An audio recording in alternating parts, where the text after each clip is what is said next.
ఈరోజు ఇది ఎన్నికల కోసమో ఓట్లు అడగడం కోసమో ఏర్పాటు చేసుకున్న సమావేశం కాదు.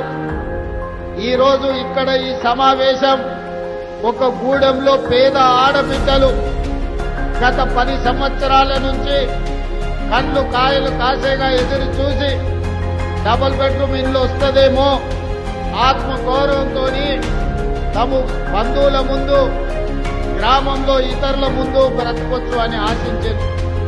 కానీ 10 సంవత్సరాలు వాళ్ళ ఆశలు అడి ఆశలై ఇక రాదేమో, మా జీవితాలు ఇంతే, మా జీవితంలో వెలుగు లేదు, మా సొంత ఇంటి కళ నెరవేరే అవకాశం లేదు అని గుడిసెలో జీవించే పరిస్థితి.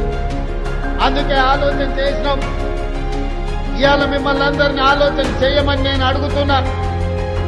ఆనాడు పేదవాడి ఆత్మ గౌరవాన్ని నిలబెట్టాలని శ్రీమతి ఇందిరాగాంధీ గారు రోటీ కప్డా ఔర్ మఖాన్ అని ఒక స్లోగన్ తీసుకొని పేదలకు పట్టెడు అన్నం పెట్టాలి, వాళ్లకు సొంత ఇల్లు ఉండాలి అని చెప్పి ఆనాడు శ్రీమతి ఇందిరాగాంధీ గారు కార్యక్రమాన్ని తీసుకున్నారు.